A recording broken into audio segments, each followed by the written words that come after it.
Nous ouvrons notre Bible dans le livre de l'Exode au chapitre 32.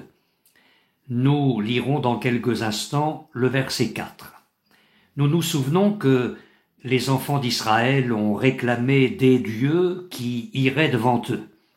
Aaron leur a alors demandé d'ôter les boucles d'or qui étaient à leurs oreilles, ce qu'ils firent immédiatement, sans hésitation ni discussion. Et voici alors ce que la parole de Dieu nous rapporte au verset 4. Et il, Aaron, prit l'or de leurs mains, et il le façonna au burin, un taurillon de métal fondu. C'est la traduction littérale du texte hébreu. Certaines versions traduisent « il jeta l'or dans un moule ». Je voudrais vous montrer en premier lieu comme le domaine artistique a été au service de l'idolâtrie et de l'apostasie.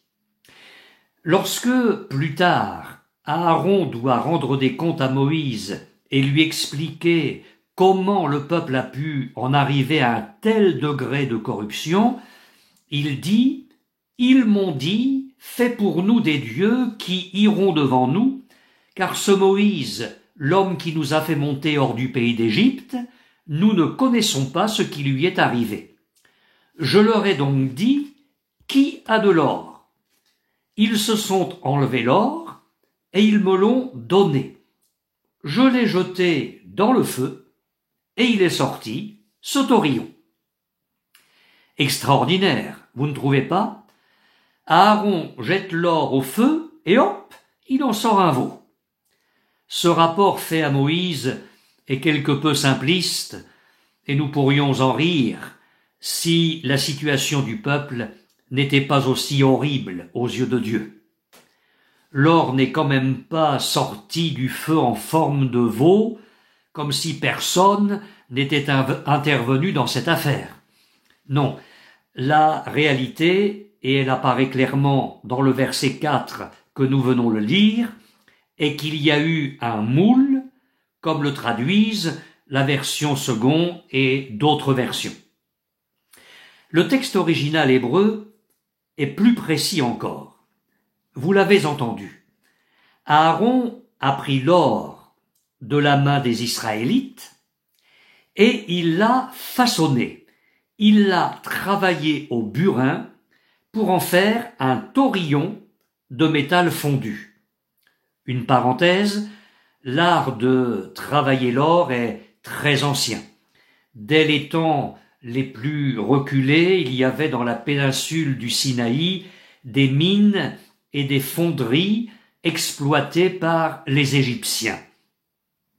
On suppose que le veau était en bois et qu'ensuite il a été recouvert d'or battu.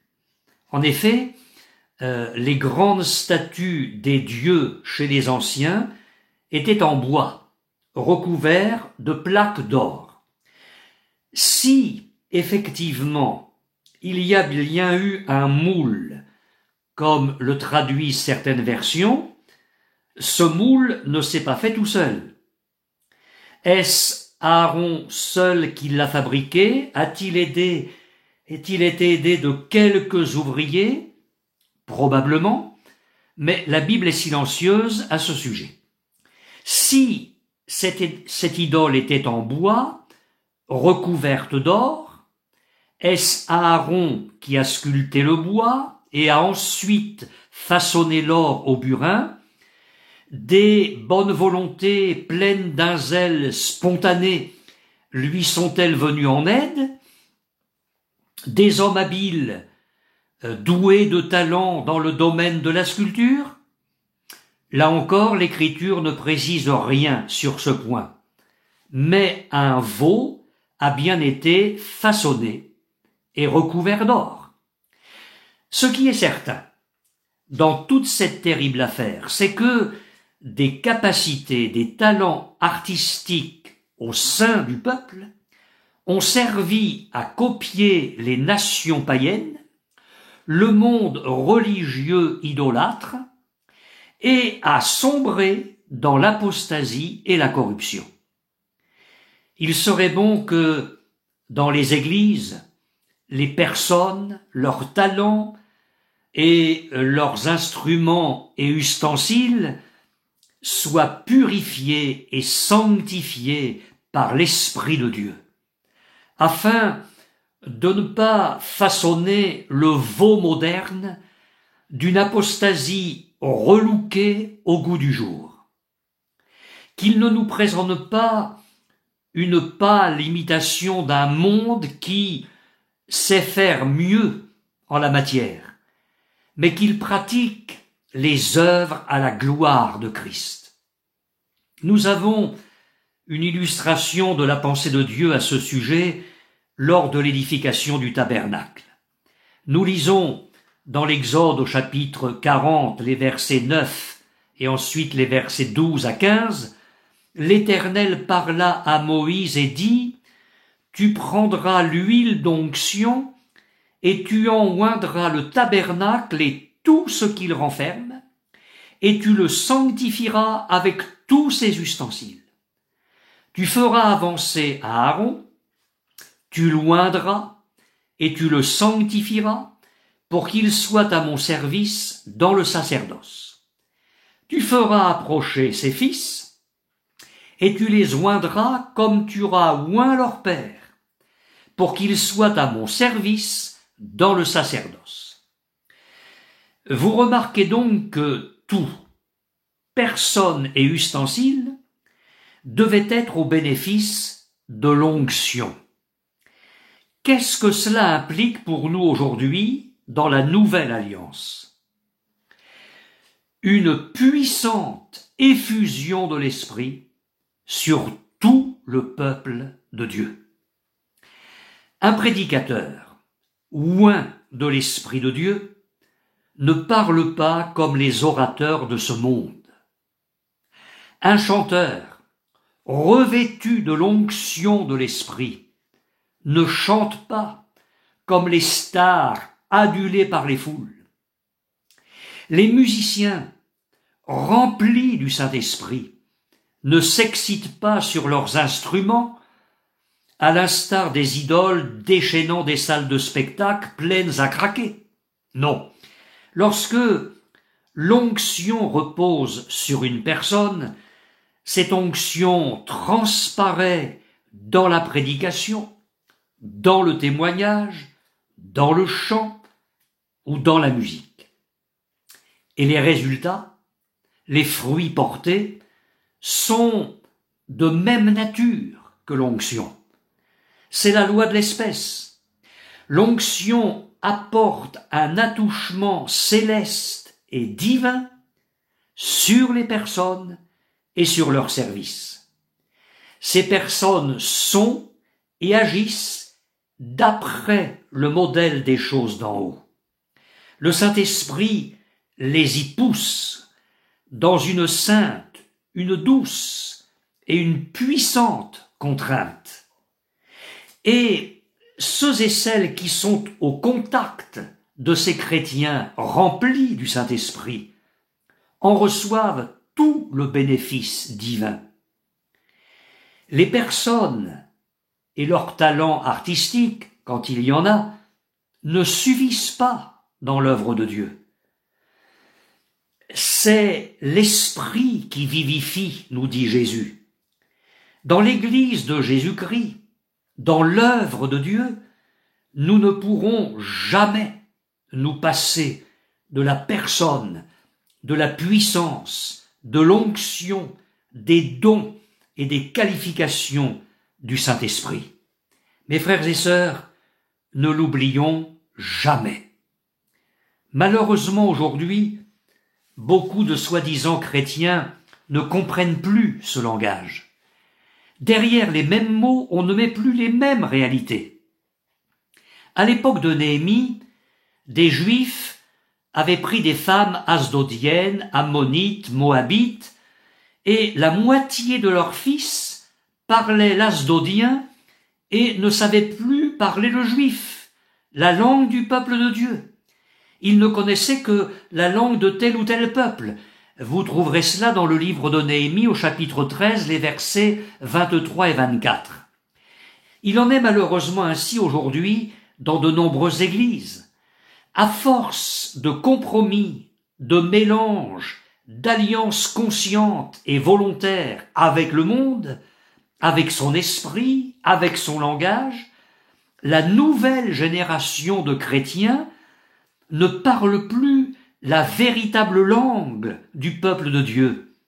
Elle ne la connaît même pas. Avez-vous remarqué, dans le texte que je vous ai lu il y a quelques instants, que les fils d'Aaron devaient être oints comme l'avait été leur père?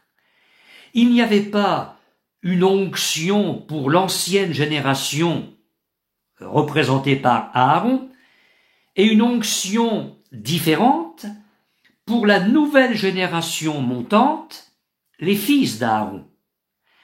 Aaron et ses fils ont été oints de la même façon, avec la même huile, par la même personne. J'entends aujourd'hui des choses étranges. On parle de l'ancienne Pentecôte, avec mépris d'ailleurs, et de la nouvelle Pentecôte. Mais où trouvons-nous cela dans l'Écriture?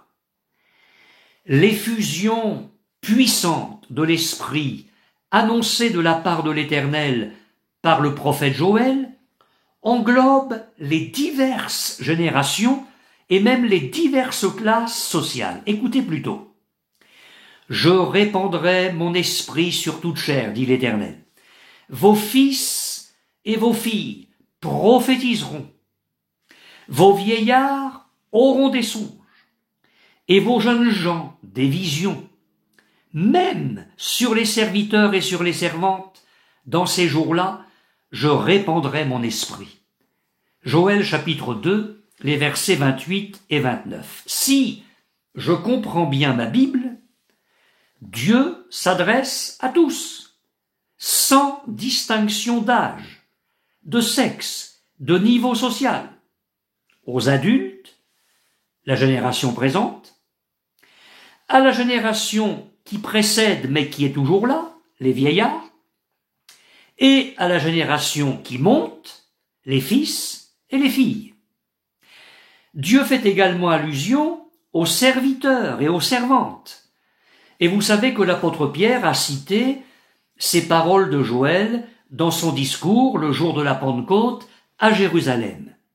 Il a aussi précisé à ceux qui étaient sur le seuil de la repentance, « Vous recevrez le don du Saint-Esprit, car la promesse est pour vous, pour vos enfants et pour tous ceux qui sont au loin, en aussi grand nombre que le Seigneur notre Dieu les appellera. » Actes des Apôtres, chapitre 2, les versets 38 et 39.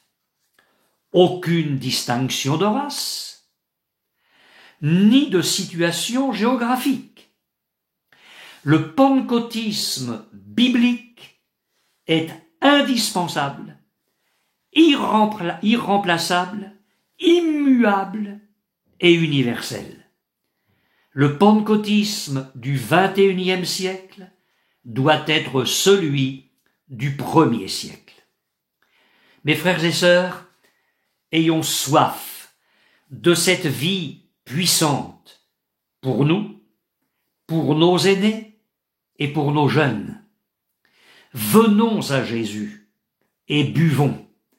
Que ces fleuves d'eau vive coulent en nous et au travers de nous. C'est le grand besoin de l'Église aujourd'hui, toute génération confondue. Revenons au peuple d'Israël et à son veau. Je suppose que la sculpture en bois de ce veau, de ce taurillon, et ensuite son recouvrement d'or, façonné au burin, a pris du temps. Un temps pendant lequel la conscience d'Aaron aurait pu être remuée pour mettre un terme à cette misérable entreprise et ne pas céder une seconde de plus aux désirs du peuple. Mais il n'en fut rien. Un temps durant lequel le peuple lui-même aurait pu sonder son cœur pour reconnaître la folie qui s'était emparée de lui. Mais rien de tout cela. J'imagine au contraire avec quelle impatience, avec quelle frénésie Israël attendait le changement, la religion du veau. Pas une seule voix, pas une seule, pas un seul cœur n'a été saisi par un sentiment de repentance. Tous, unanimement, sont allés dans le sens de l'apostasie. S'ils avaient sondé leur cœur, ils auraient certainement entendu au très fond d'eux-mêmes la parole de l'Éternel, parole prononcée longtemps après, en d'autres circonstances, « Arrêtez et sachez que je suis Dieu ». Avez-vous remarqué que dans sa miséricorde, sa compassion, sa bonté, sa fidélité, Dieu laisse toujours du temps, espérant que les choses changent et que ceux qui s'égarent reviennent à lui. Il a donné du temps à la Jézabel de l'église de Thyatire. Jésus dit « Je lui ai donné du temps afin qu'elle se repente et elle ne veut pas se repentir. » Apocalypse chapitre 2 verset 21. La patience divine ne servit de rien à cette femme endurcie. Dans la parabole du figuier stérile, planté dans une vigne, Jésus dit que le propriétaire de ce figuier venait y chercher du fruit depuis 3 ans, mais en vain. Il a alors demandé au vigneron de couper cet arbre. Mais le vigneron dit « Laisse-le encore cette année, je creuserai tout autour et j'y mettrai du fumier. Peut-être à l'avenir donnera-t-il du fruit, sinon tu le couperas. » Luc chapitre 13, les versets 6 à 9. Vous voyez, Dieu espère, il patiente. Dieu a donné du temps aux habitants de Ninive, et cette patience divine leur a été salutaire. La parole de Dieu déclare « Jonas fit d'abord dans la ville une journée de marche, il criait et disait « Encore 40 jours, et Ninive est détruite. » Les gens de Ninive crurent à Dieu, ils publièrent un jeûne. Jonas, chapitre 3, les versets 4 et 5. Et nous savons que les Ninivites se sont repentis, qu'ils ont crié à Dieu avec force, et qu'ils sont revenus tous de leur mauvaise voie et des actes de violence dont leurs mains étaient coupables. Et que dit l'Écriture? Dieu vit qu'ils agissaient ainsi, et qu'ils revenaient de leur mauvaise voie, alors Dieu se repentit du mal qu'il avait résolu de leur faire, et il ne le fit pas. Jonas, chapitre 3, verset 10. Le réveil de cette ville a été si glorieux que Jésus y a fait allusion dans son enseignement. Je suis pleinement convaincu qu'un retour à Dieu, un temps de profonde humiliation, de repentance sincère et d'abandon total du péché change la vie d'un homme, change la vie d'une femme, change l'histoire d'une église, d'un mouvement, d'une nation.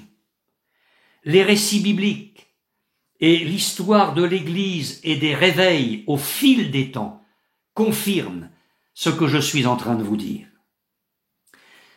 Je vous en supplie, au nom de Jésus-Christ, vous qui vous êtes écartés du sentier divin et qui m'écoutez en cet instant, où que vous vous trouviez, quel que soit votre pays, quelle que soit votre Église, arrêtez-vous et revenez à Dieu de tout votre cœur.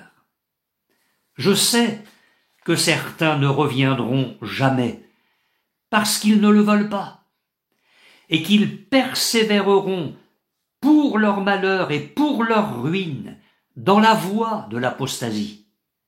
Mais d'autres se laisseront saisir par l'Esprit de Jésus-Christ.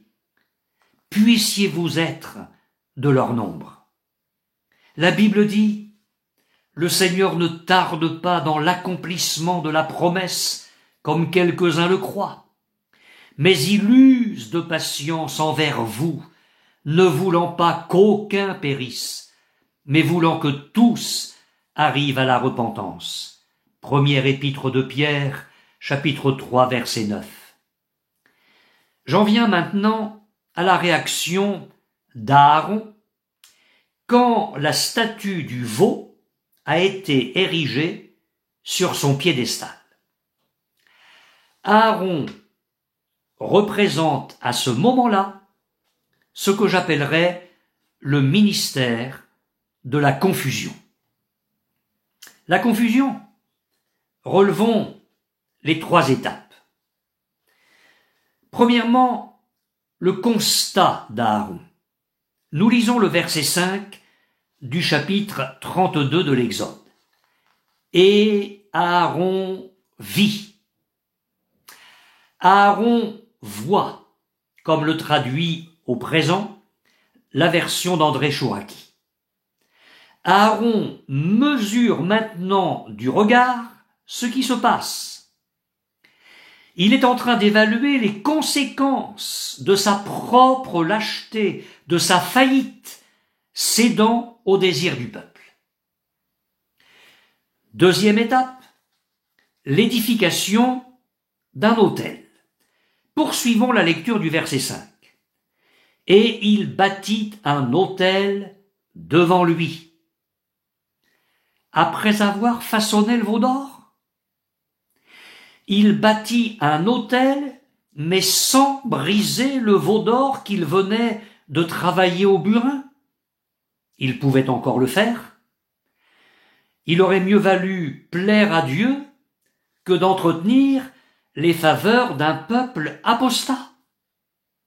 Lorsque l'Éternel a demandé à Gédéon de lui bâtir un autel, il lui a d'abord donné l'ordre de renverser l'autel de Baal appartenant au père de Gédéon.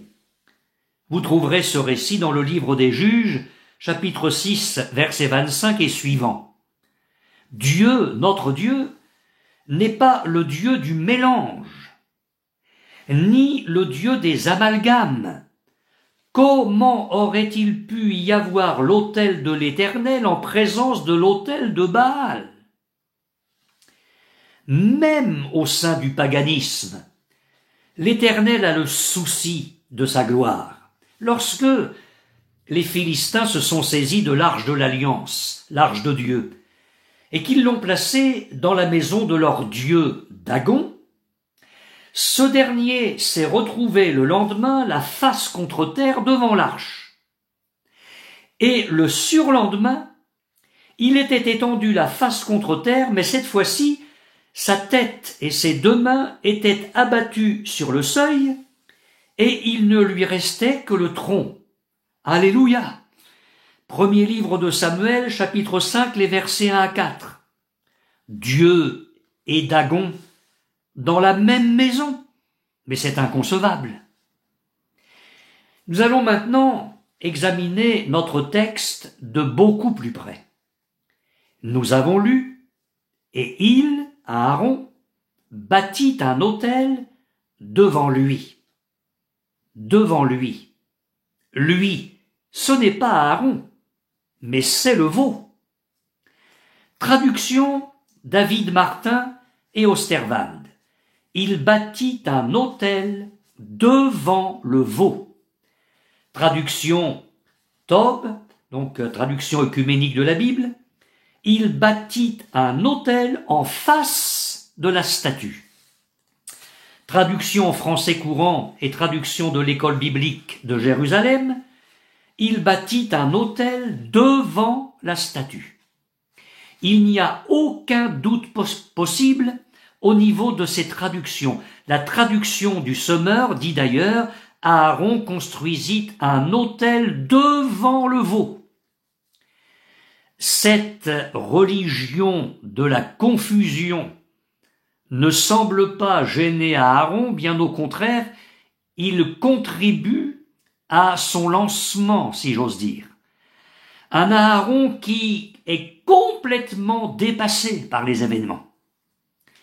Ne perdons pas de vue le fait que les enfants d'Israël ont été emportés par leur penchant pour un culte plus matériel que spirituel. En Égypte, les Hébreux avaient été impressionnés par ces cérémonies pompeuses au cours desquelles on célébrait un Dieu visible.